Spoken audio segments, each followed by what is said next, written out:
क्या झरई झरई लिखा है ना, तो आप इसमें आप देख सकते हैं, अगर झरई झरई को देखेंगे, ठीक, तो एक ही मतलब अनेक वर्णों की आवृत्ति सिर्फ एक बार, क्रमता और स्वरूपता हुआ है कि नहीं हुआ? झ है, र है, ह है और क्रम से है। यहाँ पे आपका छेका भी है। कौन सा अनुप्रास है? छेका अनुप्रास। दूसरा चीज कि झरई झरई दोनों का अर्थ एक ही है। यहाँ पे पुनरुक्ति प्रकाश भी है, पुनरुक्ति प्रकाश, पुनरुक्ति प्रकाश अलंकार भी हम आगे पढ़े, ठीक। अब इसमें देखिए मरत मोह, मोह की आवृत्ति हुई है। उसके बाद और तो देखिए कुछ हुआ है, एक जगह और प्रश्न कारण देखे थे।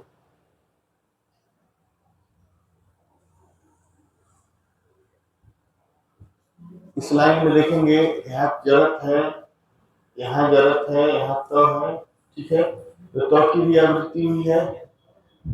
मतलब इसमें देखिए अनुप्रास अलंकार है।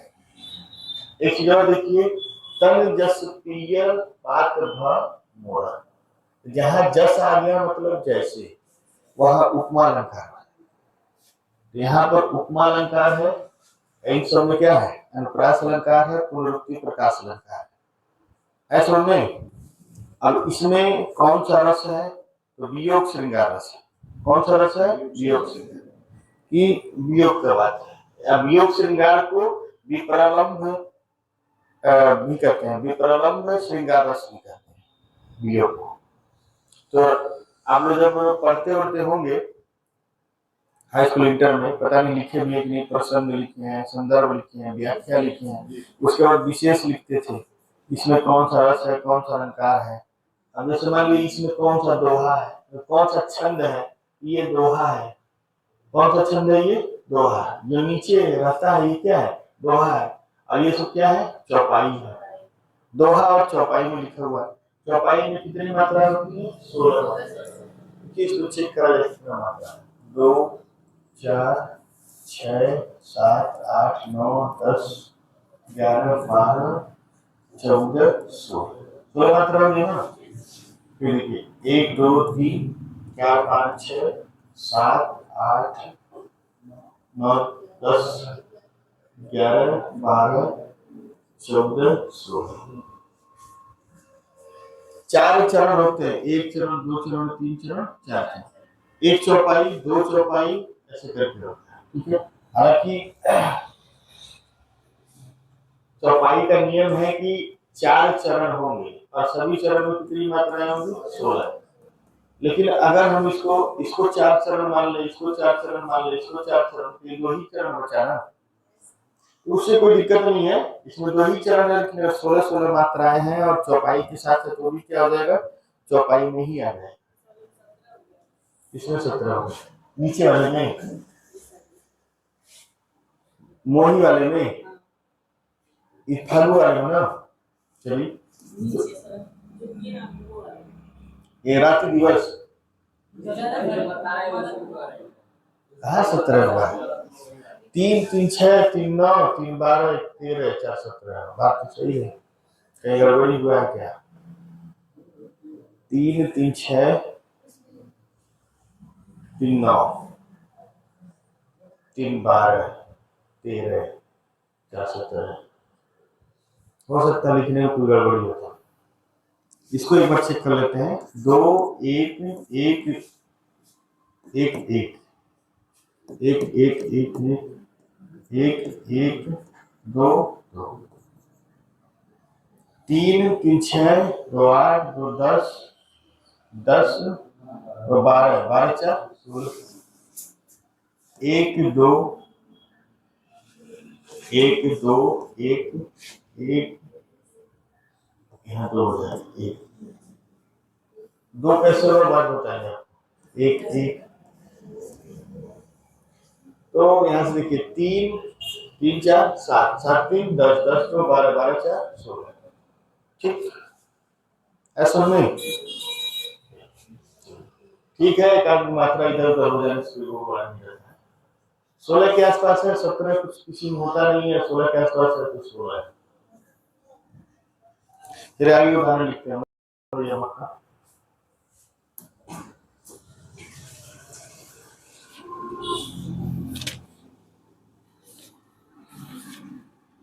लिखेंगे यमक अलंकार के प्रकार।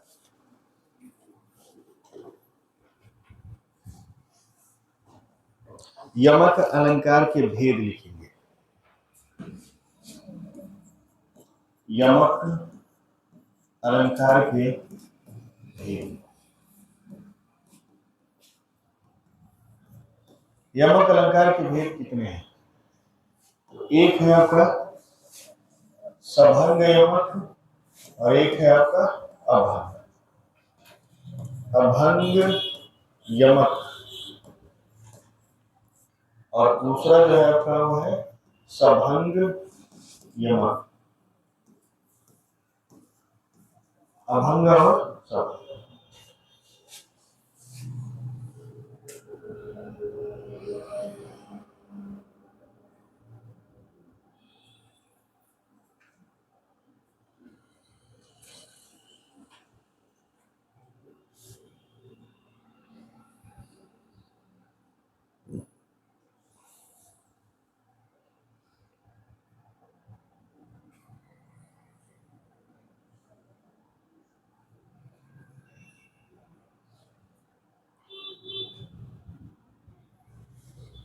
सभंग का मतलब क्या होता है यह समझिए। 100 मतलब होता है 7 और भंग मन होता है भंग मन क्या होता है टूटना। मतलब इसका हुआ है टूटने के साथ, टूटने के साथ। और अभंग का मतलब हो जाएगा बिना टूटे, बिना टूटे। अब इसका मतलब क्या है पहले कराली चीजों से बताते हैं मतलब क्या है।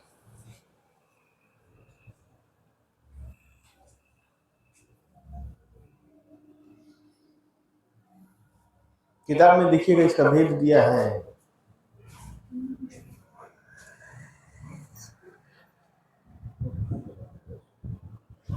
किताब में देखिएगा इसका भेद दिया है। चलिए नहीं दिया कोई बात नहीं।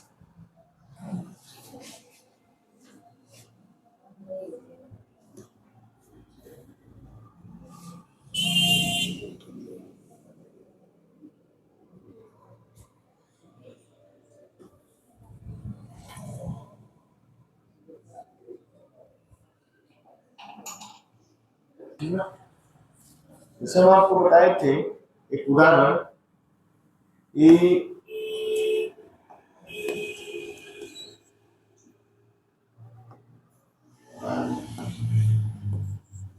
उद्धव जोग जोग हम ठीक। एक ये बताए थे, इसमें आप देख रहे हैं जोग, जोग और जोग शब्द में क्या है यमक है ना यमक। अब इसी तरह से एक है कनक, कनक ते सौ।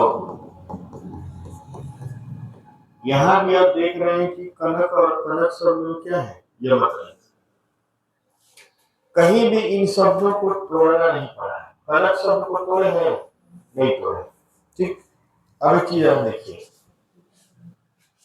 एक हम लिखते हैं तेरी बरछी ने, बरछी ने, बर छीने, बर छीने खलन के, खलन के। इसका मतलब ये हुआ शिवाजी के बारे में बताया जा रहा है। शिवाजी के बारे में बताया है कि उनका जो बर्छी जो तलवार है, तो देखिए एक शब्द है बरछी ने और एक शब्द क्या है बरछी। यहाँ आप ऐसे लिखेंगे, यहाँ बरछी मतलब क्या हुआ तलवार, यहाँ क्या है बरछी एक में है और ने क्या है अलग, और यहाँ बर अलग है और छीने क्या है अलग। शब्द क्या हो रहे हैं टूट रहे हैं, शब्द क्या हो रहे हैं टूट रहे हैं। अब इसमें क्या है किसी शब्द में कोई डिस्टरबेंस नहीं हो रहा है, अगर कोई डिस्टरबेंस नहीं है तो वो अभंग यमक। अगर डिस्टरबेंस हो रहा है जैसे यहाँ बरछी ने है और यहाँ क्या है बर और छीने है, तो ये एक जैसे नहीं है, भले अच्छा आया है लेकिन ये एक तरह से नहीं है। बरछी ने मतलब बरछी मतलब क्या होता है तलवार, बरछी में क्या होता है तलवार, और बर में क्या होता है दूल्हा। छीने मतलब छीनना, छीनना। खलन के मतलब खलन माने दुष्टों पे, खलन में होता है दुष्ट, यहाँ दुष्टों पे हो जाएगा। खलनायक होता है ना, खलन में होता है दुष्ट, दुष्ट व्यक्ति। खल संस्कृत शब्द है, दुष्ट होता है खल का मतलब। ठीक है पंखा बंद कर दे,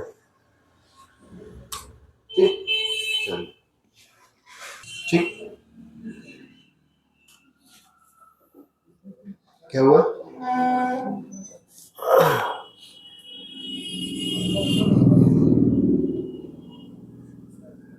बता लीजिए पहले इसको।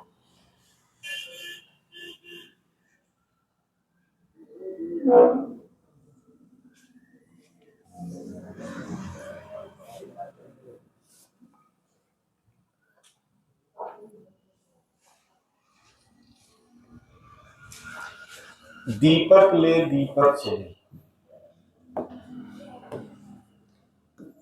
दीपक ले दीपक चली,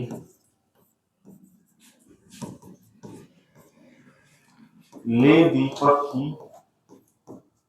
ले दीपक की ओट।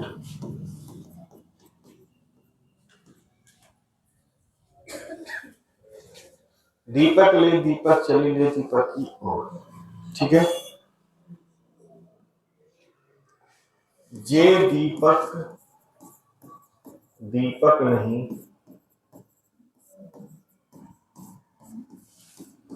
दीपक करियो जो, वो क्या है बताइए इसका अर्थ, जो बतिया रहा बताए प्रिंस बताइए, बताइए। दीपक ले दीपक चली, ले दीपक की ओट। ओट में क्या होता है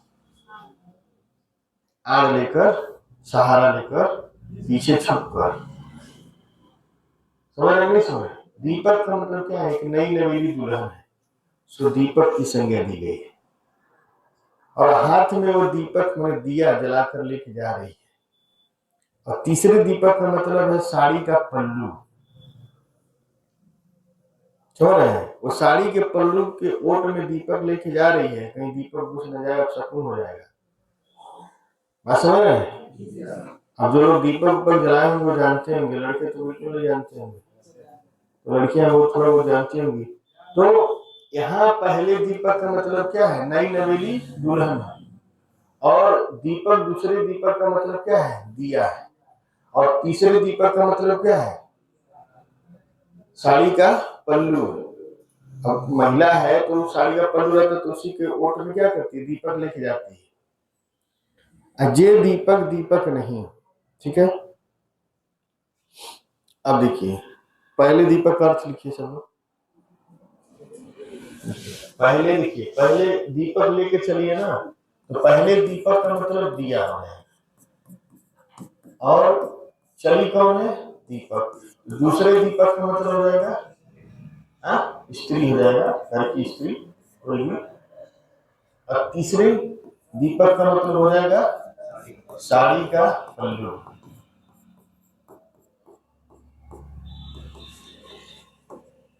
साड़ी का पल्लू। जे दीपक दीपक नहीं, दीपक करियो जो। अब इसमें भी दीपक का क्या है चौथे दीपक का मतलब क्या हुआ? चौथे दीपक का मतलब क्या हुआ?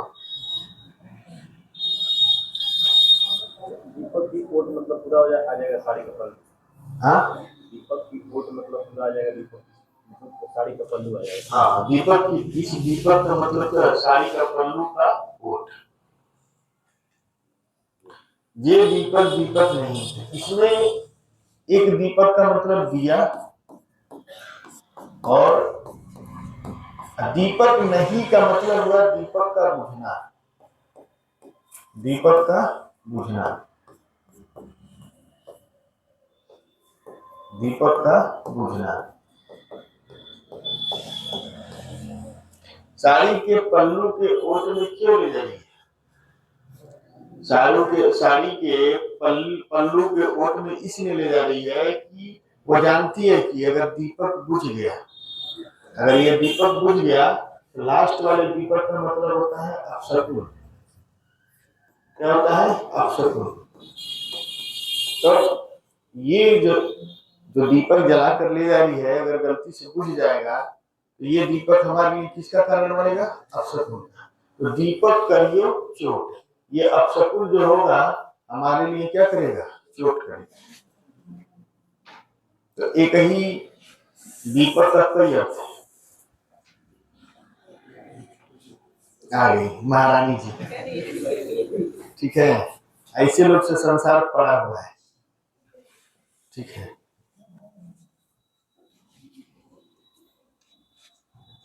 अभंग में आ जाएगा ना, ये तो अभंग है, इसमें कुछ भी आप डिस्टर्ब नहीं किए।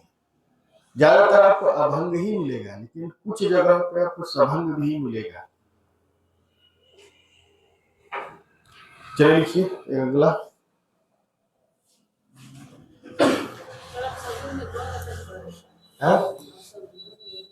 अब सगुन में गौर सकुन होता है। गौर लिख दीजिए, क्या करना है? सगुन, ठीक, सगुन, कोई दिक्कत नहीं है। सगुन हो चाहे सकुन हो, ठीक है तो खराब ही ना।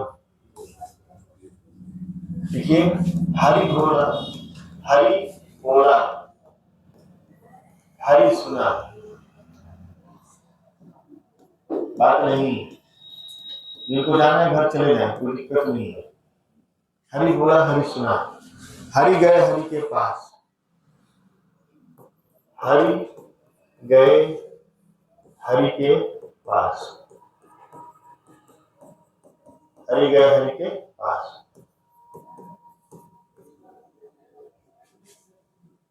हरि बोला, हरि सुना, हरि गए हरि के पास। अभी और भी लाइन है इसमें। हरि देखा, हरि में गया, हरि देखा, हरि में गया, हरि रह गए उदास, हरि रह गए उदास। अब देखिए कई जगह है, हरि है, हरि है, हरि है, हरि है, 7 जगह हरि है। तो पहले हरि का मतलब क्या है? हरि बोला तो मेढक है। पहले हरि का मतलब क्या है? मेढक। दूसरे हरि का मतलब क्या है? सांप। मेढक बोला तो कौन सुना? सांप। कान नहीं होता लेकिन सुन लिया हो। सांप के कान होते नहीं है, लेकिन वो क्या कर रहा है? सुन रहा है। हिंदी साहित्य में कुछ भी हो सकता है, वो वाइब्रेशन से सुन रहा है, ठीक है। तो हरि बोला और कौन सुना? सांप सुना।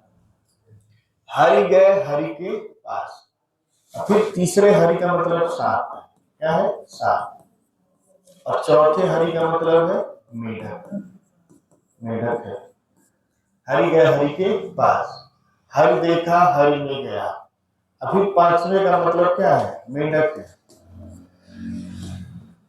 मेढक ये। और 6वें हरि का मतलब क्या है? पानी। हरि में गया, कहाँ चला गया? पानी में चला। हरि रह गए उदास। फिर लास्ट वाले हरि का मतलब क्या है? सांप। सांप क्या हो गया? उदास।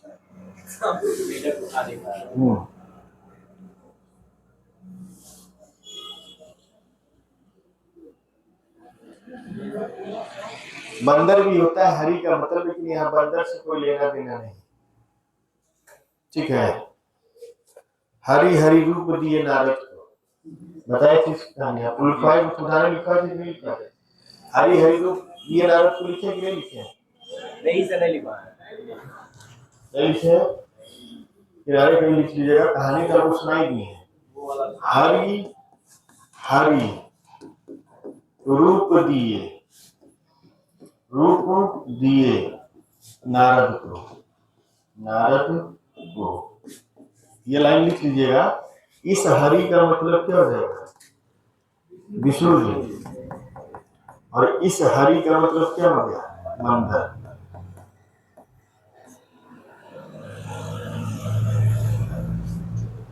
इस हरि का मतलब विष्णु जी और इस हरि का मतलब बंदर। यहाँ भी आपका यमक लिखा है और अभंग यमक, यमक है, और कौन सा यमक है? अभंग है।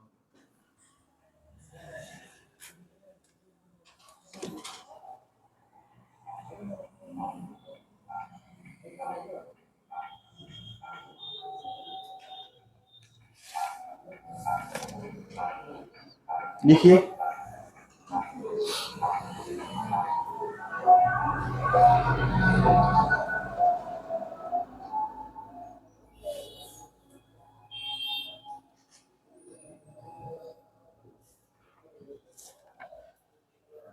लिखिए, सारंग ले सारंग उड़ियो,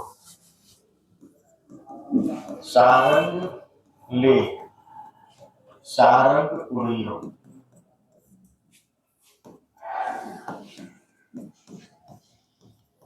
सारंग उग्यो आए, सारंग ले सारंग उड़ियो, सारंग उग्यो आए। जे सारंग सारंग कहे, जे सारंग सारंग कहे,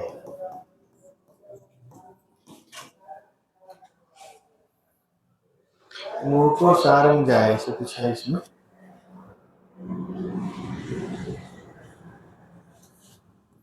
मुख से सारंग जाए, सारंग ले सारंग उड़ियो, कोई बताएंगे इसका अर्थ? सारंग ले सारंग उड़ियो का अर्थ क्या है? सारंग, सारंग ले सारंग उड़ियो का अर्थ है? सारंग, ठीक है, सारंग का यहाँ क्या अर्थ है वो बताइए, यहाँ क्या अर्थ है सारंग का?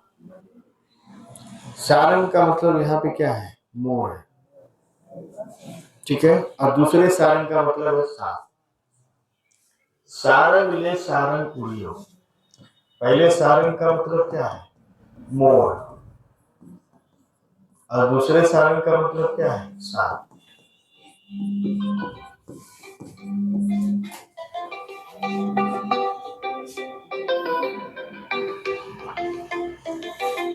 ठीक है। और सारंग उग्यो आए, तीसरे सारंग का मतलब ये है बादल। तीसरे सारंग का मतलब क्या है? बादल। अब जैसे मोर जो है सांप को लेकर उड़ा, तब तक आसमान में क्या छा गया? बादल। और जब आसमान में बादल छा जाते हैं, काले बादल छा जाते हैं, थोड़ा थोड़ा खुशनुमा मौसम होता है, तो उसी समय मोर नाचता है। मोर नाचते हुए बहुत कम लोग देखे होंगे भाई, अब तो मोबाइल पे भी देख सकते हैं, लेकिन रियल में देखेंगे तो आप फील करेंगे, इस मौसम को फील करेंगे। किसी भी समय अगल बगल कहीं भी धूप हो या बगीचा हो, तो वहां चले जाएंगे, दिख जाएंगे सब। तो है सबके यहाँ सब भाग के आए, हमारे यहाँ भी धूप पे है सब, इधर आप लोग देखे होंगे। हम लोग घूम रहे थे बरसात के समय में, तो मौसम पूरा भयानक हो गया, बारिश होने वाली थी, तो नाच रहा था, आज सब लोग देखे। ठीक है, कई बार देखे होंगे। तो अब जैसे ही बादल छा गया, बादल छा गया, जे सारंग सारंग कहे, अब क्या मुंह में सांप लेके उड़ रहा है, तब तक देखता है क्या है? बादल छा गया। अब वो भूल जाता है कि मेरे मुंह में क्या है? सांप है। अब वो कुछ कहना चाहता है, जे सारंग सारंग कहे, मतलब इस चौथे सारंग का मतलब हो गया मोर, और पांचवें सारंग का मतलब हो गया कोई भी बाणी, कोई भी बात। अब कुछ भी कहना चाह रहा हो तो बाणी लिख दिए हैं। अब जैसे वो अपनी बात कहता है, मुख से सारंग जाए, तो लास्ट वाला सारंग क्या है? सार। जैसे वो कुछ बोलता है खुशी के मारे, तब तक मुंह से साफ क्या होता है? निकल के चला जाए। लास्ट वाले का क्या होता है? सार।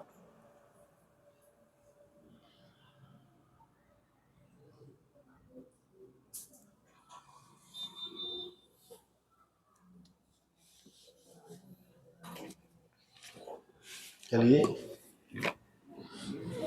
ऐसे खत्म नहीं किया जाएगा तो खत्म होगा नहीं।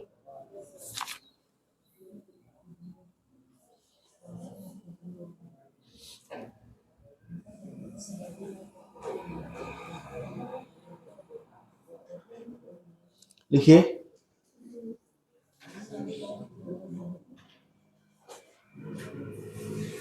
भजन कहियो ताते भजियो भजियो न एको बार। लिखे, भजन कहियो ताते भजियो भजियो न एको बार। भजन कहियो ताते भजियो भजियो न एको बार। क्या मतलब है इसका?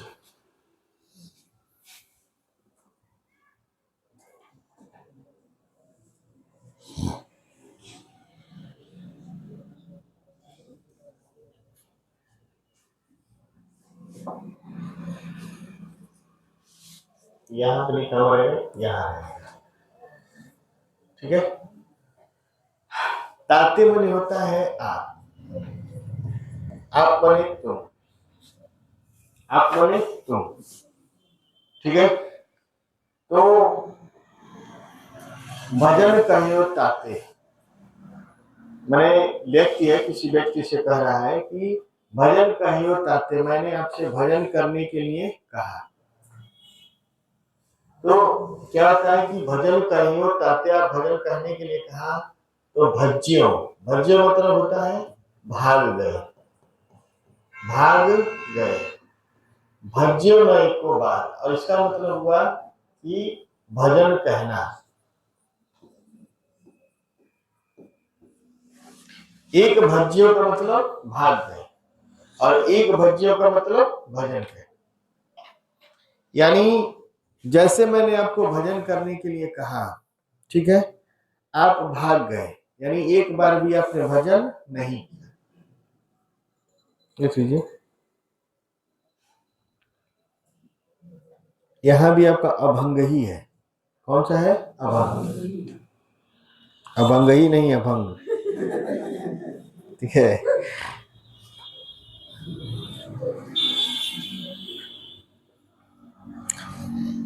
नौका विहार तो गए ही होंगे आप लोग। जो कहता है नहीं वही सबसे पहले गया होता है, ठीक है। तो नौका विहार जो नहीं गए होंगे वो एक बार जाना चाहिए, घूमना चाहिए, ठीक। जरूरी नहीं परिवार के साथ घूमिए। नौका विहार का मतलब होता है कि आप जाइए, जल में उतरिए, नाव चलाइए। यह कोई जरूरी नहीं है कि आप किसी के साथ जाइए, परिवार के साथ जाइए, अपने दोस्तों के साथ जाइए, लेकिन जाइए एक बार। अभी क्या है कि मोबाइल जो है लोगों को एक जगह इकट्ठा कर दिया है, बस एक जगह चार दोस्त बैठ रहे हैं तो मोबाइल चला रहे हैं, ठीक। सुबह का टाइम है, कभी जो है नौका विहार कर रहा है। पहले भी लोग नाव चलाते थे, नाव में घूमते थे, ऐसी बात नहीं है, लेकिन अब उसका ट्रेंड बदल गया। अब नौका विहार जाने मतलब परिवार के साथ भी आप घूम सकते हैं, ठीक। अब जिसको जैसा अर्थ लगाना लगाए, कोई दिक्कत नहीं। जिसके दिमाग में जितना कूड़ा भरा होगा उसी हिसाब से अर्थ लगाएगा, ठीक। तो सुबह का समय है और अभी सूर्य निकला है, ठीक है। उसी में कवि कह रहा है कि तरड़ी थी मेरी, तरड़ी थी मेरी डूबी तरड़ी तरंग, तरड़ी तरंग में। आधुनिक कवि है, इसने बहुत ज्यादा लोगों ने हिंदी भाषा में लिखे हैं। तरड़ी थी डूबी मेरी, तरड़ी थी डूबी मेरी, तरड़ी तरंग। तरड़ी माने नाव। जब वो नौका विहार कर रहे हैं सुबह के समय में, तो उनको कैसा महसूस हो रहा है। जो उनकी नाव है वो तरंगी मतलब सूर्य, और तरंग मतलब किरण। सूर्य की किरणें जब पानी में पड़ती हैं, आप देखे होंगे पूरा लाल लाल दिखाई देता है। तो कवि जो है नाव में बैठा है, तो उसको ऐसा लग रहा है कि सूर्य के किरणों के तरंग में मेरी नाव क्या है, डूब गई।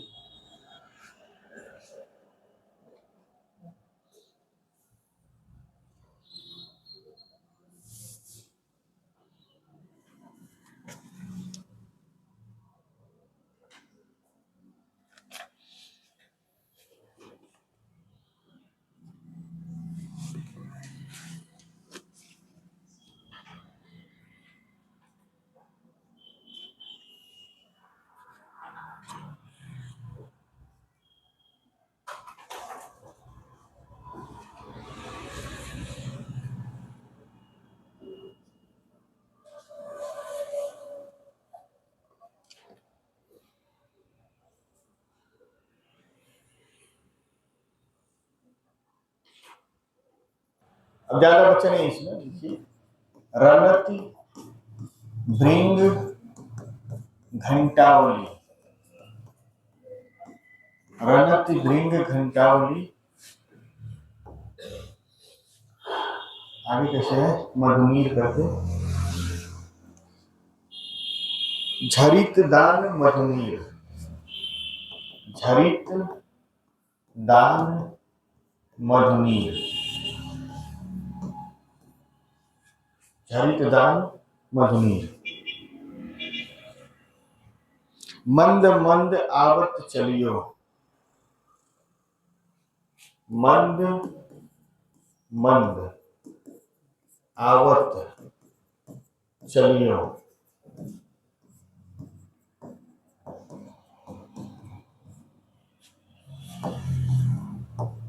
कुंजरू कुंज समीर,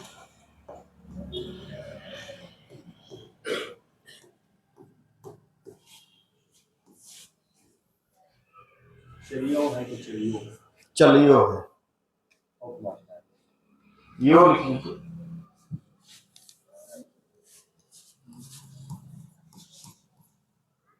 कुंजरू कुंज समीर। यहाँ कुंजरू सभंग है, देखिएगा कौन सा रंग का यमक है, सभंग। कुंज को तोड़ेंगे तब कुंज के बराबर आएगा, यहाँ सभंग यमक है।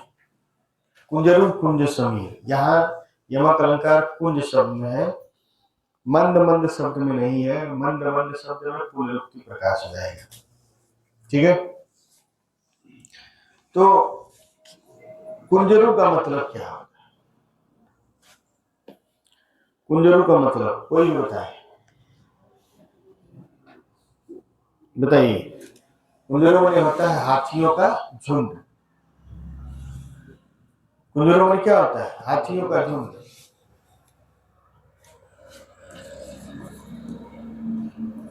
कुंजरू में होता है हाथियों का, और कुंज में क्या होता है बताइए,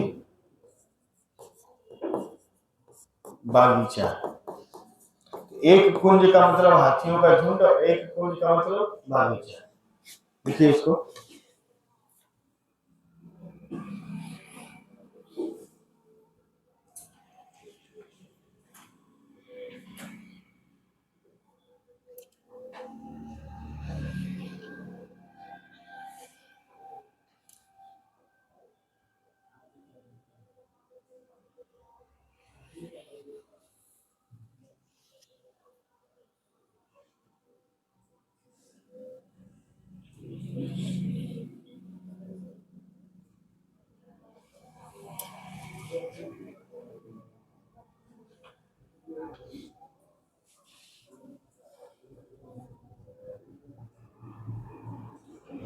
होता है। हाँ, देखिए बिहारी सतसई का है ये, इसका है ये बिहारी, और बिहारी सतसई का ये है, बिहारी जी इसको लिखे हैं, दोहा है ये, ठीक है। आवत चलियो, ठीक है, कुंज समीर है, ठीक है, मधुमीर, चलिए जो भी हो कोई दिक्कत नहीं, थोड़ा बहुत अक्षरों में इधर उधर गलती हो जाती है, 4 जगह लिखा जाता है। बसंत ऋतु में जो बहने वाला पवन होता है, जो सुगंधित पवन है, उसकी ये क्या कर रहे हैं, व्याख्या कर रहे हैं। किस प्रकार मंद मंद पवन जो आ रहा है वो कैसे आ रहा है, जैसे हाथी को चलते हुए आप देखते हो, गजगामिनी एक चाल है, गजगामिनी चाल देखे हैं प्रवीण? हाथी को नहीं, गजगामिनी चाल किसी व्यक्ति को करते हुए देखे हैं या महिला को? सब लोग देखे हैं गजगामिनी चाल, सभी लोग देखे हैं, लेकिन फील नहीं करते हैं। गजगामिनी चाल बताइए, आप लोग देखी हैं? मंडप में दुल्हन जाती है ना, मंडप में दुल्हन जाती है, जयमाल के लिए जाती है ना, शादी के लिए धीरे धीरे जाती है कि नहीं जाती है? बहुत ज्यादा धीरे जाती है। वही जो चाल होती है गजगामिनी चाल, करना सबको है इन लोग को। भूल गए। उस समय जब आप जाइए जयमाल डालने के लिए, तो आप ये महसूस करिए कि हम कौन से चाल से चल रहे हैं, गजगामिनी। एकदम हाथी को किसी बात की चिंता नहीं रहती, एकदम आराम से मदमस्त होकर चलता है। तो उसी गजगामिनी चाल, बात नहीं, उसी गजगामिनी चाल से ये क्या चल रहा है, पवन का झोंका चल रहा है। बागीचे का जो समीर है, बागीचे का जो हवा है, सुगंधित, बागीचे में फूल है, बागीचे का सुगंधित हवा है, वो कैसे चल रहा है, जैसे कौन चलते हैं, हाथियों का एक झुंड चलता है मंद मंद, ऐसा में। ठीक, बताइए गजगामिनी नहीं जाने। आज राष्ट्रीय महिला दिवस है। कौन सा दिवस है? राष्ट्रीय महिला दिवस। महिलाओं की ये स्थिति है कि अपना ही मतलब नहीं जाने, हम ही को गजगामिनी चलना है। हाँ, पुरुष को गजगामिनी चाल, गजगामिनी स्त्रीलिंग शब्द है, पुरुषों के लिए इस्तेमाल ही नहीं होता है। चाल जो होती है स्त्रीलिंग होती है, और गजगामिनी जो चाल बना है किसके लिए बना है, स्त्रियों के लिए। मंडप में पुरुष पहले से रहते हैं, बाद में स्त्रियां आती हैं।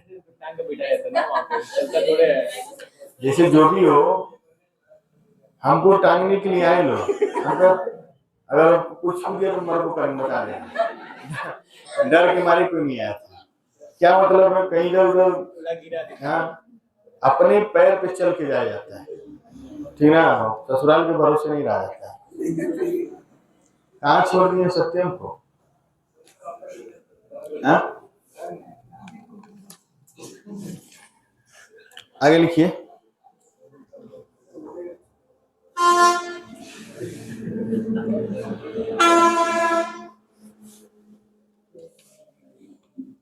एक और उदाहरण इसमें है, हमको खोजना पड़ रहा है ना। लिखिए, इक कली डरी,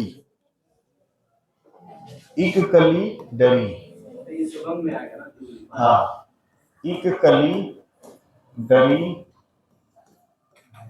घन देख के डरी, घन देख के डरी। महिलाओं को आप देखते ही होंगे, थोड़ा सा बिजली बादल कड़कता है तो घबरा जाती है, अगल बगल कोई और उसको पकड़ लेती है, ठीक है। ऐसा फिल्मों में आप देखे होंगे, ठीक है, ऐसा रियल में भी फील किए होंगे, समझ रहे हैं, और ऐसा घर में भी आप देखे होंगे, ठीक है।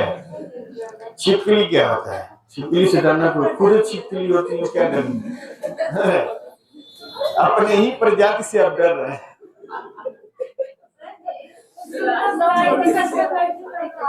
क्या आज राष्ट्रीय महिला दिवस है, मैं बुराई नहीं कर रहा, मैं विशेषताएं बता रहा हूँ। स्कूटी से चलेंगी तो पैर से ब्रेक मारेंगे, समझ रहे हैं, बाया इंडिकेटर जला के दाएं घूम जाएंगे सर। हाँ, पूरा सीट छोड़ देंगी, आगे बैठी रहेंगी ताकि पैर से ब्रेक मार सकें।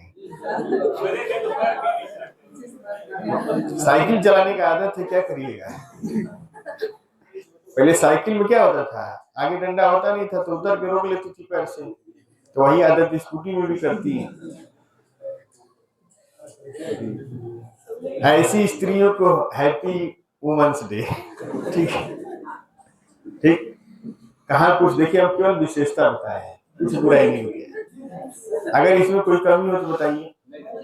घंटों खड़ी रहती हैं ऐसी स्त्रियां जो है, भारतीय स्त्रियां घंटों शीशे के सामने खड़ी रह सकती हैं, मेकअप के सामान में घंटों उलझी रह सकती हैं, अलमारी खोल देती 2 घंटा बीत जाएगा पता ही नहीं चलेगा, उसी कपड़े को निकालेंगे फिर उसी को रख देंगे, संतोष मिल जाएगा कि हाँ देखिए, और कुछ बस टाइम किसी तरह कर जाना चाहिए। एक कली डरी, ये राधिका की है कि बरसात का मौसम है और श्री कृष्ण जी हैं, और बरसात का मौसम बड़ा तगड़ा है, और एक कली, कली का मतलब राधा जी, और डरी का मतलब यहाँ पे है परी है। कौन है? परी। धन देख के डरी, खाए विष की डरी, विष की डरी, पूरी तरह घबरा गई है। किसको देख के? ये डरी का मतलब डरना, इस डरी का मतलब डरना, और इस डरी का मतलब पड़ी, पड़ी, पड़ी। यानी घन मतलब होता है बादल को देख के क्या हुई, बादल उस समय के मौसम को देख के क्या हुई, डर गई। और डर के एक जगह क्या हुई, पड़ गई। अब डर गई है तो उस समय को कुछ सूझ नहीं रहा है, कुछ नहीं सूझ रहा है तो खाए विष की डरी। अब एक उनको छोटी सी डाली मिलती है, डाली बने डाली, डाली बने शाखा, और उसी को क्या करती है, खाने लगती है। अब खाती तो है राधा जी, विष की डाली कौन खा रही, और घनश्याम मर गई, खा रही है राधा जी और मर रहे कौन, घनश्याम। घनश्याम मर जाएंगे, जाहिर सी बात है, राधा जी नहीं रहेगी तो घनश्याम का कोई मतलब नहीं है। चलिए, अल्लाह मत करिए, चले से अलंकार शुरू कर देंगे। अब यमक अलंकार बहुत ज्यादा बचा नहीं है, ज्यादातर एग्जाम्पल लिखवा दिए हैं, किताब उताब में बचा होगा तो लिख लीजिएगा। 20 उदाहरण आपको लिखना है, खोज के, जैसे अनुप्रास में लिखे खोज के, वैसे यमक में आपको 20 उदाहरण इसके अलावा लिखना है। ठीक, लिख लेंगे तो उसके बाहर कभी नहीं आएगा पेपर में। एक बार नोट्स उठाइए, 1 घंटे में दोहरा लीजिए। नोट्स का यही फायदा है, हम लोग जब नोट्स बनाए थे तो नोट्स से जल्दी दोहरा लेते थे, बाकी आपकी अपनी बात। हाँ,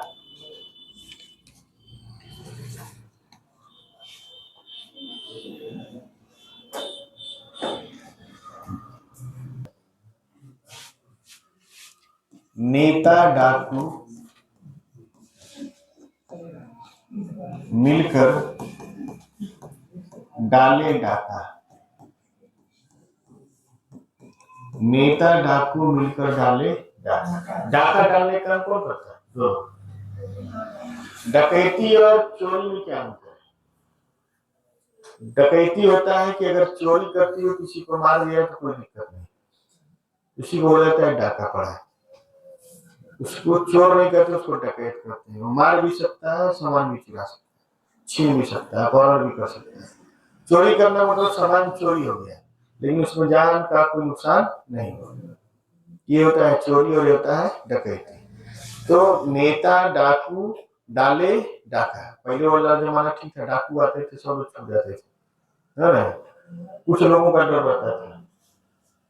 नेता डाकू मिलकर डाले डाका, नेता को मिले, नेता को मिले कारावास और डाकू को मिले कारावास। अब देखिए, इस कारावास का मतलब हो गया जेल। इस कारावास का मतलब क्या हो गया? जेल। और इस कारावास का शब्द विच्छेद करेंगे तो आ जाएगा कार और आवास। और नेता को क्या मिला है? घर और कार मिला है, और डाकू को क्या मिला? जेल। तो कारावास का दोनों जगह क्या है? अलग। क्या बात है अब्दुल्ला? देख रहे हैं ना, अलग अलग देशों में नेता कैसे मर रहा है। ऐसे देखिएगा, श्रीलंका में जेनजेड हो ही गया, नेपाल में देखिए नया प्रधानमंत्री बन ही गया। आप कई कई गांव में देखते होंगे सब युवा प्रधान बना ही रहे हैं, बुढ़े प्रधान बहुत कम गांव रह गए। खैरेटवा में चाहे कोई भी गांव हो, जब बहुत सारे गांव हो भी जाते हैं, वहां पे देखते हैं नए प्रधान ज्यादा। बार बार कहने से बतिया ही नहीं। बर जीते सर मैन के, बर जीते सरमैन के, ऐसे देखे मैना, ऐसे देखे मैं ना। यहां देखेंगे एक जगह मैन है और एक जगह मैं ना है। ठीक है, सभंग है, बहुत सहमत है सभंग। एक जगह मैन मतलब है काम, एक जगह मैन का मतलब क्या है? काम। और सर्व होता है बाढ़। सर्व में क्या होता है? बाढ़ होता है। हमारे तो जान होते हैं। और यहाँ मैन का मतलब क्या? मैं नहीं, यानी मैंने नहीं देखे, मैंने नहीं देखे। अगर पूरा देखे से ले लेंगे तो मैंने नहीं देखे। ठीक है, अब एक लाइन और है। हरिणी के नैनान उतर, हरिणी के नैनान तय, नीके ऐ नैन, नीके ऐ नैन।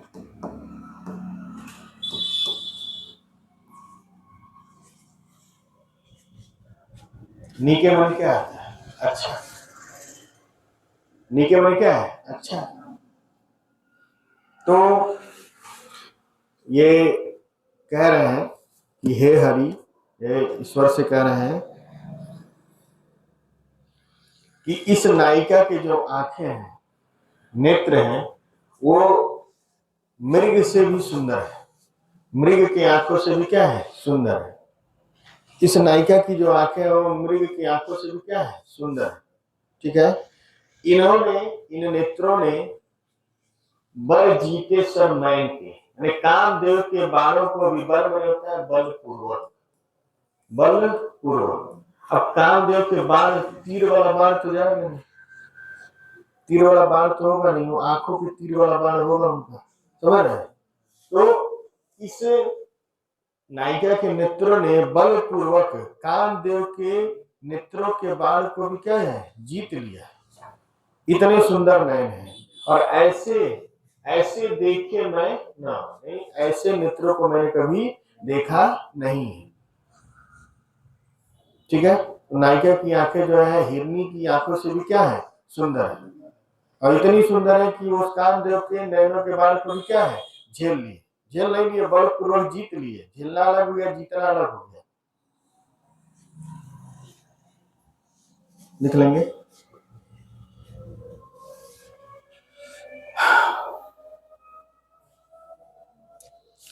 चलिए शुरू किया जाए, बाकी आप लोग लिखिएगा। ठीक है,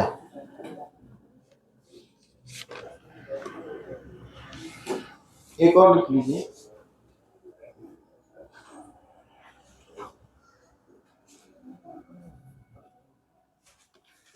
एक और लिख लीजिए, ये आता रहता है करके।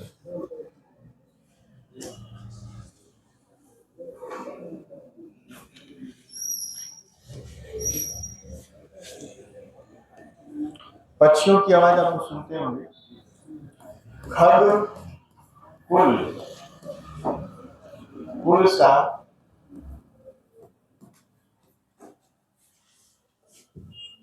खग कुल, कुल सा बोल रहा है, बोल रहा है। किस लय का अंचल डोल रहा है।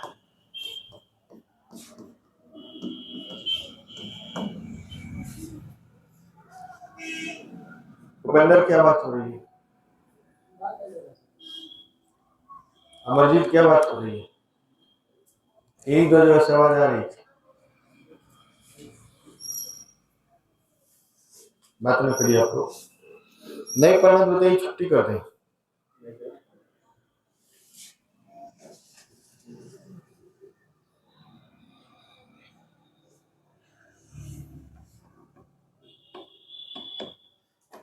खग कुल, एक मने कुल मने होता है परिवार। एक कुल मने क्या है? परिवार। ये पक्षियों का परिवार। और कुल मने एक बार देखिए, कुल सा मतलब कुल कुल की ध्वनि, कुल कुल की ध्वनि, पक्षियों द्वारा निकाले जाने वाली ध्वनि है कुल कुल की ध्वनि।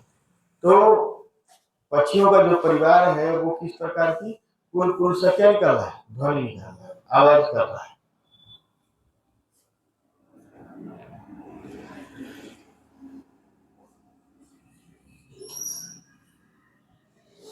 ठीक है, बाकी इसमें कुछ है नहीं। चलिए श्लेष अलंकार में 20 उदाहरण आपको लिखना है, यह मतलब कुछ इसके अलावा। अब जो नहीं लिख सकते हो किसी लायक नहीं है। यह जरूरी नहीं कि हम परीक्षा के लिए पढ़ें, अपने ज्ञान के लिए भी आप पढ़ सकते हैं, ताकि 4 लोग के बीच में अगर बातें हो तो आप वहां दिखा सके कि आपको भी आता है। नहीं दिखा सकते कोई बात नहीं, मुंह छुपा के भाग जाइएगा। कल ऐसे ही एक पुराने व्यक्ति मिल गए, अब उनके तारीफ में एक आदमी खूब लगे बोलने, भाई वो काबिल व्यक्ति थे। फिर एक आदमी कह रहे भाई ये संस्कृत पढ़ाए हैं, पढ़े हैं। बच्चे ठीक है, बैठ गए। हम कहा कि पूरा माहेश्वर सूत्र बता दीजिए, संस्कृत पढ़ाए हैं। तो उसकी शुरुआत होता है, पर देखिए सब भुला गया है। हमको एक ही बता दीजिए कौन, पर देखिए एक भी नहीं याद है। तो हम आप संस्कृत पढ़ाए नहीं है, आप संस्कृत के क्लास में गए हैं लेकिन पढ़ाए नहीं है। आप या तो क्लास 4, 5, 6, 7, 8 में पढ़ाए हैं, इंटर में नहीं पढ़ाए हैं, BA में नहीं पढ़ाए हैं। 4-5 को संस्कृत पढ़ाना मतलब कुछ नहीं पढ़ाना। फिर हम उनसे बोले अच्छा चलिए ठीक है, पेड़ से पत्ते गिरते हैं क्या बताइए अनुवाद। एकदम उनको अकेले बिठाए थे, कोई और नहीं था। तो कह रहे हैं कि वृक्षस्य पत्रम। हमको अब 5 में भी नहीं पढ़ाए हैं, अब 5 तक भी संस्कृत नहीं पढ़ाया, झूठ बोल रहा है। कह रहे हैं कि कैसे जान जा रहे हैं आप। हम अगर क्लास 5 का अनुवाद पूछे नहीं बता पाए यार। 5 में यही बार बार आता है, पेड़ से पत्ता गिरता है, पेड़ से पत्ते गिरते हैं। से दोनों जगह आता है। लोग करण के चक्कर में अपदान, अपदान के चक्कर में करण कर देते हैं। तो उनसे कहे कि देखिए पढ़ाई नहीं है, अब मत किसी से कहिए हम संस्कृत पढ़ाए। तो वो हमसे कह रहे आपको संस्कृत पढ़ा दिए। हम कहे हम पढ़ाए नहीं, बस पढ़े हैं। उनसे हमें नहीं बताया कि हम संस्कृत पढ़ाए हैं, बस उनसे पूछ लिए। हम कहे अब किसी से मत कहिएगा, कोई पूछ लेगा तो बेइज्जती हो जाएगी। तो कहने से नहीं होता है, आपको करके दिखाना पड़ता है। इसलिए आप जितना जानिए उतना ही बताइए। कहीं कोई भी परीक्षा ले लेगा आपका, फंस जाएंगे अपनी बात में। और मिश्रा जी थे BLO, अब जानबे करते हैं कुछ लोग होते हैं। चलिए लिखिए श्लेष, दुनिया कहानी न जानिए। संस्कृत तो हम जिद में पढ़े थे, लेकिन हम बहुत अच्छा काम किए कि संस्कृत पढ़े। मतलब हमको आधा घंटा पढ़ाना होता था तो कम से कम 5 घंटा 6 घंटा पढ़ते थे। मोबाइल खोल के गूगल पे सर्च करके चीज निकालना नहीं समझ आता था तो फिर 2-3 गुरु थे लोग संस्कृत वाले, उनसे फोन करके पूछते थे, फिर वो लोग समझाते थे, फिर वो लोग लिंक भेजते थे। तो वीडियो में देखते थे, थोड़ा बहुत वहां समझ में आता, फिर किताब खोलते थे, वहां समझ में आता था। जब तक समझ नहीं आते थे तब तक नोट्स बना के लिख नहीं लेते थे, तब तक सोते नहीं थे। उससे ये फायदा हो गया कि हिंदी सही हो गया संस्कृत पढ़ने से। चलिए, अब एक बड़ा ही फेमस चौपाई है तुलसीदास का, ढोल गंवार शूद्र पशु नारी। हमारे नारी दिवस है आज, तो नारी के बारे में जानना जरूरी है। और जो हम लोग चीज जानते हैं कि ढोल गंवार शूद्र पशु नारी सकल ताड़ना के अधिकारी, हम लोग गलत जानते हैं, गलत उसको फैलाया गया है। जबकि तुलसीदास जब लिखे, तुलसीदास को आप लोग जानते थे, मुंह बोला उनका नाम था, राम बोला, मुंह बोला नहीं, राम बोला। अपनी उनकी पत्नी का नाम था रत्नावली, अति सुंदर स्त्री थी। रत्नावली बहुत ही सुंदर थी और उनसे बहुत ज्यादा प्रेम करते थे, हमेशा उनके आगे पीछे ही लगे रहते थे सेवा भाव में, और कहीं और इनका मन भी नहीं लगता था। रत्नावली सुंदर थी, एक बार अपने मायके गई, कहानी आप लोग जानते ही हैं। तो ये उसके पीछे पीछे ये भी अपने ससुराल चल दिए, और जब ससुराल जाने लगे तो बाढ़ आया हुआ था, फिर भी ये नदी पार करके गए। और सांप को ये क्या समझ लिए, रस्सी। और ऐसा भी कहते हैं लोग कि लाश जा रही थी, उसको ये नाव समझ ली। अब कहानी है कि किदवंती है, जो भी हो, कहा यही जाता है, तो मैं भी यही बता रहा हूँ। पहुंच गए अपने ससुराल रात में, और जब दरवाजा खटखटाए तो बाहर निकली, और बाहर जब निकली तो उनको उम्मीद नहीं था कि मेरे पीछे पीछे इतना आ जाएगा। कोई भी पत्नी चाहती है कि उसका पति क्या करे, कुछ कार्य वगैरह करे, कमाए धमाए, एकदम इनके पीछे पीछे ही लगे रहते थे, प्रेम में ही। बस एकदम गुस्सा आ गई, गुस्सा के डांट के बोल दी कि भाग जाइए यहाँ से, चले जाइए। जितना मेरे पीछे पीछे लगे रहते हैं, अगर ईश्वर के पीछे लगते तो आपको ईश्वर मिल जाते। और यही बात उनको बुरा लग गया, वहां से बोरा बिस्तर बांधे और चल दिए और आ गए। तुलसीदास जो है कि रामचरितमानस जब लिखे तो एक जगह बैठ के नहीं लिखे, कुछ दिन ये इस जगह पे रहे, कुछ दिन वृंदावन रहे, कुछ दिन मथुरा रहे, कुछ दिन अवध में चले आए या किसी और के यहाँ चले गए, जा जाके अलग अलग जगहों पे लिखे। और 2 वर्ष 11 माह 18 दिन में लिखे थे, ऐसे कुछ था समय। संविधान का भी उतना ही समय है, उनका भी उतना ही समय। समझ में आता है कि संविधान लिखे थे कि रामचरितमानस लिखा है, प्रश्न आ जाए तो कंफ्यूज हो जाएगा आदमी पेपर में, ठीक है। लेकिन संविधान वाला याद रखिएगा आप लोग, तुलसीदासी वाला नहीं आता है, उसको हम देख लेंगे कितना दिन में लिखे थे।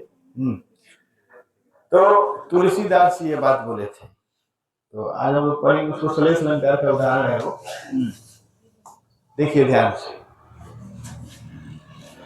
देखिए श्लेष अलंकार।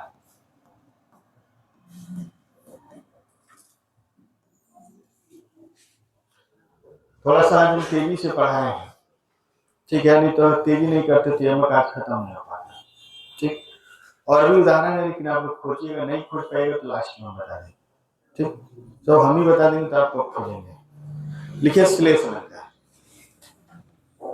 श्लेष किस शब्द से बना है? श्लेष जो शब्द बना है वो संस्कृत के किस शब्द से बना है? जैसे यमक था तो युग्मक से बना है, तो संस्कृत के किस शब्द से श्लेष बना है?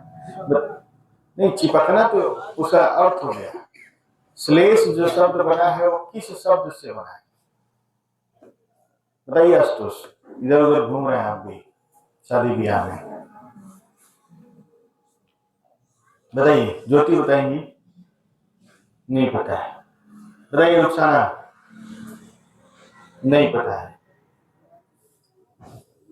ठीक। बताइए राष्ट्रीय महिला दिवस पे ऐसे मतलब 9 बताना है, ऊपर से कहेंगे कि महिलाओं को सम्मान करें। बताइए अर्चना, नहीं पता है। लाडली बताएंगी, नहीं पता है। बताइए गरिमा, नहीं पता है। किसी भी महिला को इस महिला दिवस को ये नहीं पता है कि श्लेष किस शब्द से बना है। चलिए, लग रहा है गूगल का प्रयोग आपने किया है, चलिए बहुत अच्छी बात है, बताया है इन्होंने श्लिष्ट शब्द से। किससे बना है? श्लिष्ट। श्लिष्ट शब्द से बना है क्या? श्लेष। और श्लेष का मतलब होता है चिपकना। चिपकना यानी एक ही शब्द में कई अर्थ चिपके रहते हैं। एक ही शब्द में कई अर्थ चिपके रहते हैं। कई अर्थ चिपके रहते हैं। ठीक, एक ही शब्द में कई अर्थ चिपके रहते हैं।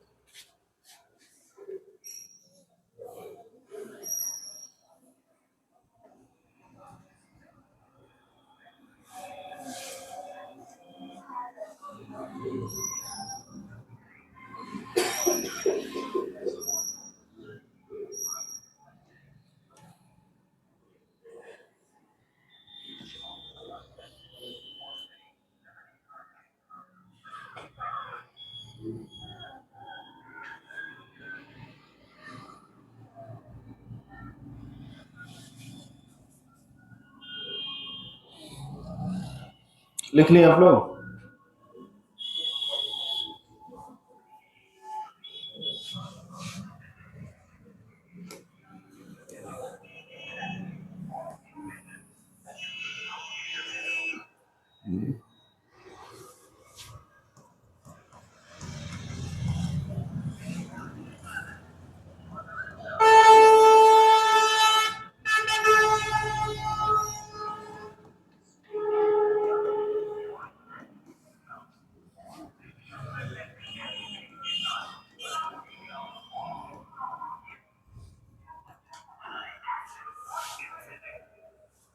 बिन पानी सब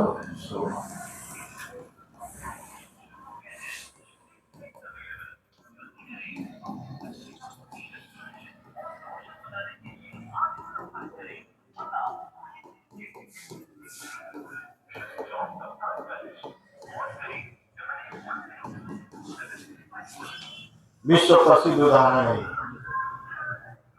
आप लोग को विश्व उदाहरण दिए थे लिखने के लिए ना, उसमें कनक कनक से लिख लीजिएगा। एक हम आपको बता दिए, बाकी और नहीं सब खोज लीजिएगा।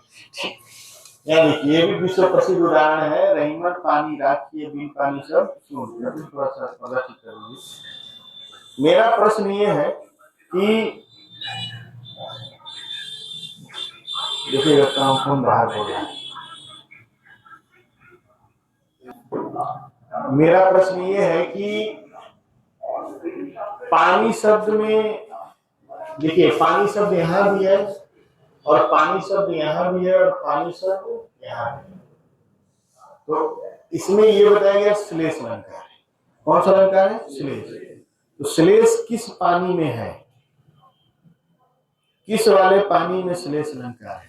पहला प्रश्न मेरा ये बताइए। अर्चिता किताब देखिए, किताब में देखिए, बताया किताब वाला बतेबे नहीं करेगा। बताइए किस वाले पानी में कई अर्थ चिपके हैं? तीसरे वाले में। चलिए बहुत अच्छा। और कोई? तीसरे वाले पानी में देखिए, एक ही शब्द में कई अर्थ चिपका होगा, लेकिन उस लाइन में वे भी शब्द दिए गए होंगे जिनके लिए अलग अलग अर्थ बता रहा है। देखिए, पानी जो है अलग अलग लोगों के लिए क्या बता रहा है? अलग। मोती के संदर्भ में पानी का मतलब क्या है? चमक। मोती के संदर्भ में पानी का मतलब चमक। और मनुष्य के संदर्भ में पानी का मतलब सम्मान या इज्जत। और चूने के संदर्भ में पानी का मतलब क्या है? पानी। ठीक। अब ये देखिए, ये चमक जो है मोती के संदर्भ यानी जिस शब्द में श्लेष है उस शब्द के अलावा वे भी शब्द होने चाहिए जिसके लिए ये अलग अलग क्या बता रहा है? अर्थ बता रहा है। इसके अलावा और कौन शब्द है? मोती, मानुष और चून। मोती के संदर्भ में क्या है? चमक। और मनुष्य के संदर्भ में क्या है? इज्जत है, मान सम्मान है। और चूने के संदर्भ में क्या है? चूना, पानी है। तो अलग अलग लोगों के संदर्भ में क्या है? अलग अलग बातें, अलग अलग अर्थ बता रहा है। तो किसी वाक्य में श्लेष है तो उस श्लेष वाले शब्द के अलावा वे भी शब्द होने चाहिए जिसके लिए वह श्लेष बताता है, अलग अलग अर्थ बताता है। समझ समझ। तो ऊपर वाले पानी में रहीमन पानी रखिए, बिन पानी सब सूम। लेकिन हमारा जो असली श्लेष है वो किसमें है? नीचे है। कि इस पानी के जाने से मोती, मानुष और चूना जो है, तीनों में क्या होगा? दिक्कत आएगी। ठीक,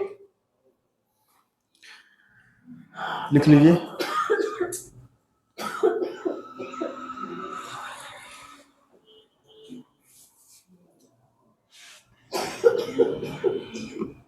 गर्म पानी पीजिए। चरण धरत चिंता करे, चितवत चारम ओर, चितवत चारम ओर।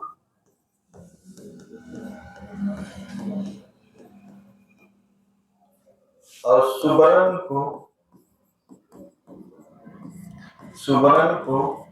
खोजत फिरे, खोजत फिरे। कवि बेविचारी चोर, कवि बेविचारी चोर। मेरा प्रश्न ये है कि श्लेष अलंकार किस वाक्य में है? चलिए, बहुत अच्छा, सुवर्ण में श्लेष अलंकार है। अब्दुल्ला बताइए किस शब्द में है? सुवर्ण में तो है, ये सबको जानता है। सुवर्ण के अलावा कहाँ श्लेष अलंकार है, ये बताना है। ज्योति बताएंगे? नहीं पता? लगी नहीं पता? खेतान बताएंगे?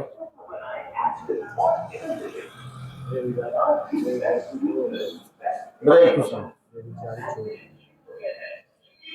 बताइए कंचन, सपना बताइए, गरीबा बताइए, पीछे जो छुपा है बताइए, पीछे जो दरवाजे पीछे छुपा है, सोना बताइए, बताइए रुखसाना। राष्ट्रीय महिला दिवस पे इतनी महिलाओं की बेइज्जती को अच्छा नहीं लग रहा है। बताइए कभी, वो तो हम समझ ही रहे हैं। सुवर्ण शब्द का अर्थ कवि के लिए अलग है, बेविचारी के लिए अलग है, चोर के लिए अलग है। इसके अलावा श्लेष अलंकार और कहा है? बताइए। चितवत में नहीं है, कोई बताए? बताइए प्रवीण। चरण धरत में, इसमें है चरण धरत। देखिए, आप लोग जानते तो सब, लेकिन जानते कुछ भी नहीं। ठीक, बचपन में इसको पढ़ेंगे, चरण धरत चितवत करत चार, चरण धरत चिंता करत चितवत चार। वो हाई स्कूल में, इंटर में खूब लिखे, लिख दिए श्लेष अलंकार। कई लोग तो यमक में इसको लिख किया जाते थे।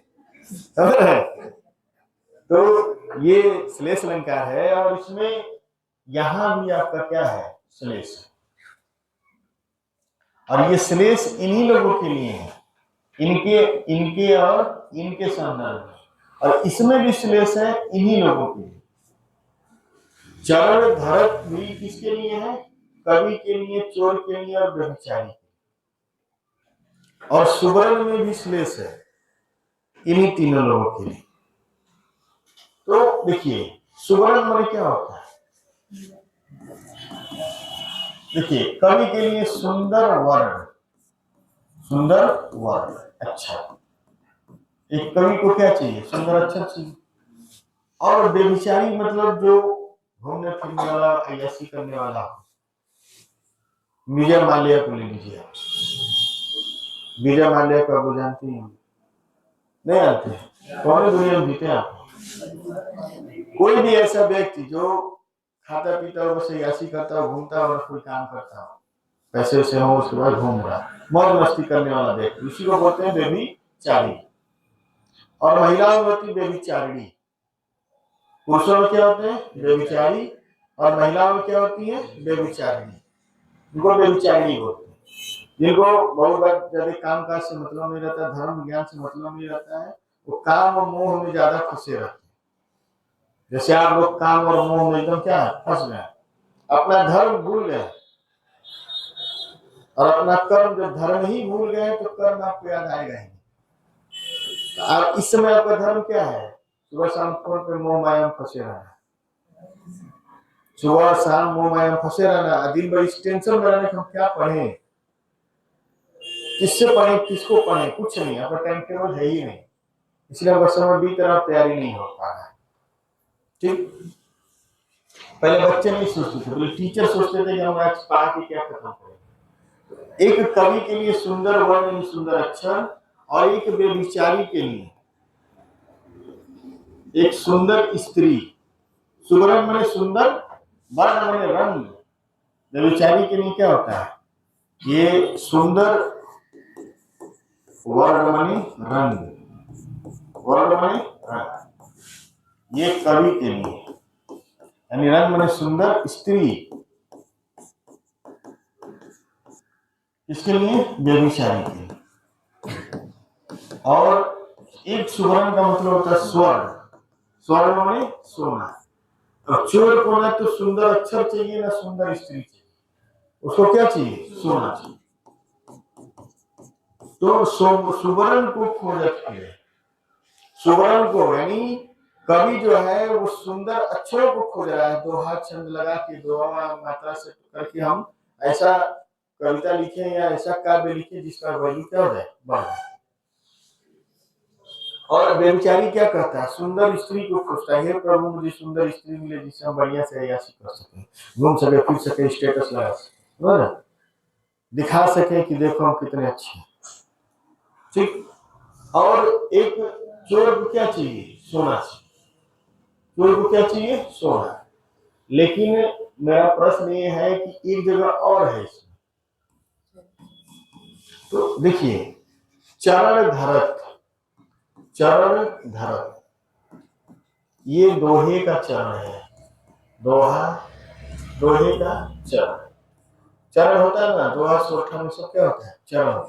दोहा में 4 चरण होता है, पहले, तीसरे में 13, दूसरे चौथे में 11 मात्राएं होती है। चौपाई में 4 चरण होते हैं, किसी में 6 चरण होते हैं, किसी में 2 ही चरण होता है। समझ रहे नहीं समझ? तो जब छंद आपको पढ़ाएंगे तो बताएंगे कि इसमें कितने चरण होते हैं। ठीक, तो चरण धरत, दोहे का चरण कौन धरता है? कवि। ठीक है, और चिंता कर रहा है, चरण धर रहा है तो क्या कर रहा है? चिंता कर रहा है।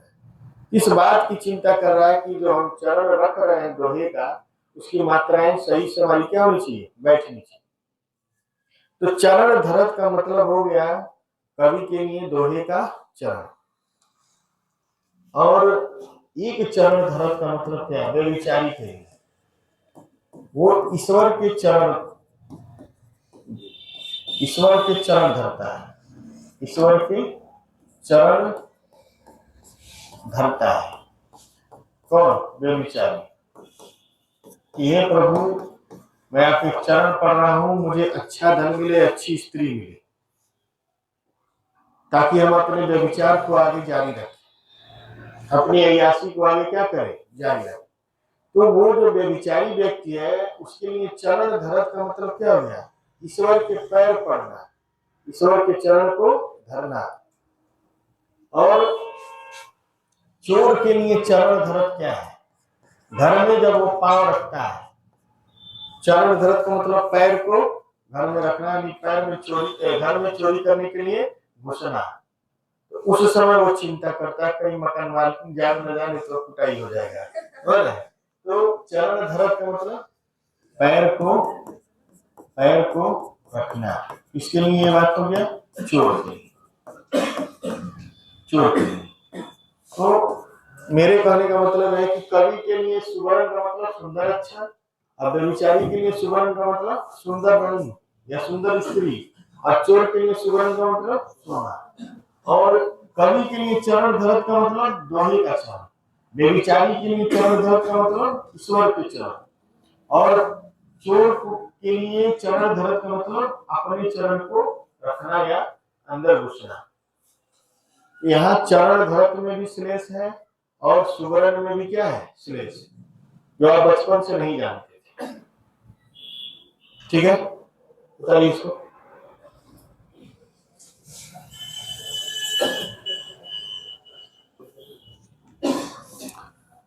बाकी ढोल गवार शूद्र पशु नारी सकल ताड़ना के अधिकारी आप जान ही रहे हैं। ताड़ना माने मारना, अगली बार इसको बताएंगे। ताड़ना माने मारना, सारा श्लेष ताड़ने में ही है। ठीक, लेकिन देखिए ढोल है तो ढोल को पीटने से आवाज आती है, ऐसी मानसिकता हमारी है।